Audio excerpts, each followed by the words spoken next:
এখানে গমের চাষ করেছে এরা। এখন শীতকাল, এখন বরফ, সরি এখন গরমকাল, এখন বরফ টরফ তো পড়বে না এখানে। তো এখন চাষ করে নিচ্ছে, এরপরে বর্ষা নামবে, তার আগে ফসল কেটে নেবে, শীতের জন্য জোগাড় করে রাখবে। আছে সর্ষের চাষ। ওইখানে দেখতে পাচ্ছেন কাঠ জোগাড় করে রেখেছে। এগুলো সব শীতকালে কাজে লাগবে, যখন লাচুং পুরোপুরি মানে বরফের জন্য রাস্তা বন্ধ, একদম কাট পুরো রাস্তা বন্ধ হয়ে যাবে, তখন ওইখানেও কাঠ কিছু জোগাড় করে রেখেছে, এটা শীতের সময় কাজে লাগবে। Hey guys, welcome back to my channel. কেমন আছেন আপনারা সবাই? এই গরমে আমাদের কলকাতায় বা কলকাতার পার্শ্ববর্তী এলাকায় আমাদের নবদ্বীপে এখন প্রায় 40 ডিগ্রি ছুঁই ছুঁই। আর আমি আছি এখন লাচুংয়ে, লাচুংয়ের গ্রামে ঘুরে বেড়াচ্ছি। সকালবেলা ঘুম থেকে উঠে ক্যামেরা হাতে নিয়ে বেরিয়ে পড়েছি একটু লাচুংটাকে হেঁটে এক্সপ্লোর করার জন্যে। ওই পাহাড়ে বরফ, কালকেও আগের ভিডিওতে আমি দেখিয়েছিলাম, কিন্তু আগের দিন একটু কুয়াশা বেশি হওয়ার কারণে ওটা দেখা যাচ্ছিল না। এদিকেও বরফ আর এদিকেও বরফ, মাথায় মাথায় বরফ।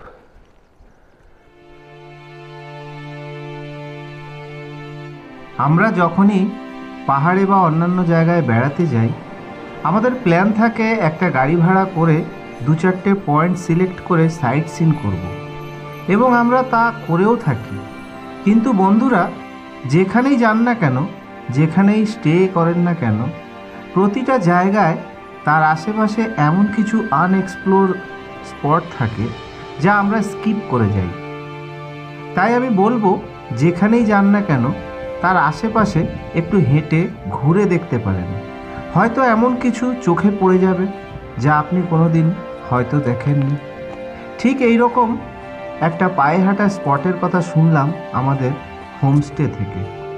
তাই সকালবেলা ক্যামেরা হাতে নিয়ে বেরিয়ে পড়লাম। চলুন দেখে আসি লাচুংয়ের একটা আনএক্সপ্লোর স্পট, যা আগে কেউ দেখায়নি ইউটিউবে। আমাদের হোমস্টে থেকে বলল, মানে একটা ছেলে যে কাজ করে ওখানে, যে হাঁটতে হাঁটতে যাও, 2-4-5 মিনিট লাগবে, একটা নদী আছে পাশেই, ওই নদীর ব্রিজের ওখানটা ঘুরে আসুন। ওই যে দেখতে পাচ্ছেন, হাঁটতে হাঁটতে চলে আসলাম। চলুন ওই জায়গাটা একটু নদীটাকেও দেখে আসি। আর আজকে লাচুং আমি ছেড়ে চলে যাব, তো তার আগে এখন কি কাজ আছে? সকালবেলা একটু মর্নিং ওয়াক করো, হাঁটতে হাঁটতে নদীটাও দেখা হবে, ওই ব্রিজটার ওখানে গিয়েও কটা ছবি তুলবো।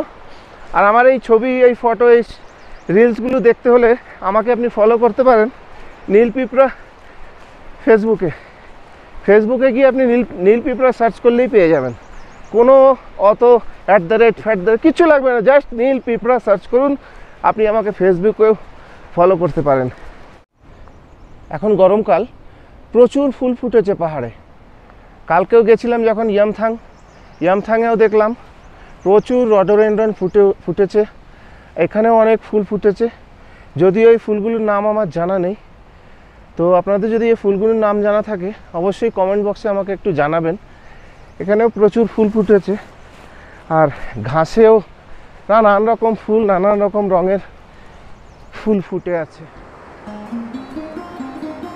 হাজার হাজার পতাকা, ঝর্ণার অবিরাম জলধারা, স্নিগ্ধ শান্ত প্রকৃতি, জনমানব শূন্য, সামনে মাথা উঁচু করে দাঁড়িয়ে থাকা বরফ ঢাকা পাহাড়, সকালের সূর্যোদয়, প্রকৃতির এমন মৃন্ময়ী রূপ, এখানে না আসলে হয়তো অনেক কিছু মিস করে যেতাম।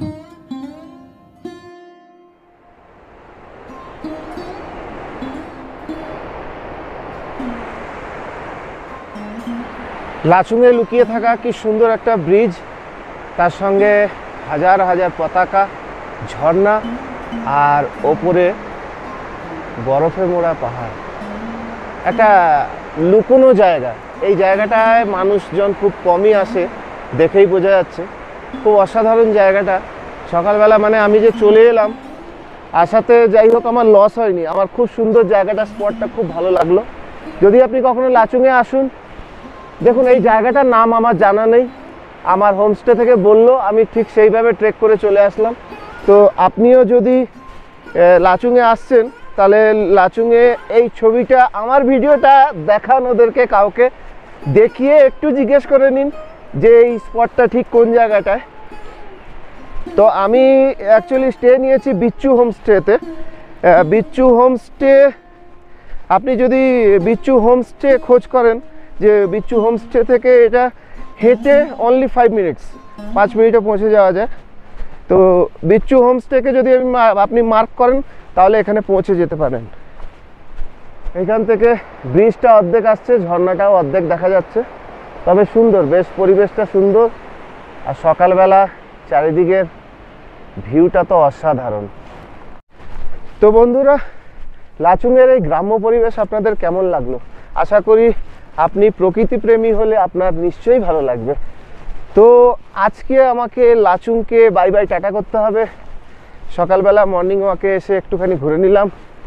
ভিডিওটা আমি এখানে এন্ড করছি। আশা করছি আপনাদের ভালো লেগেছে। যদি ভালো লাগে তাহলে আমার চ্যানেলটাকে একটু সাবস্ক্রাইব করে দেবেন, আর এই ভিডিওটাকে একটু লাইক করে দেবেন। দেখা হচ্ছে নতুন ভিডিওতে। ততক্ষণ টিল দেন ভালো থাকবেন, সুস্থ থাকবেন, আর লাইফটা এনজয় করে যান। So enjoy your life.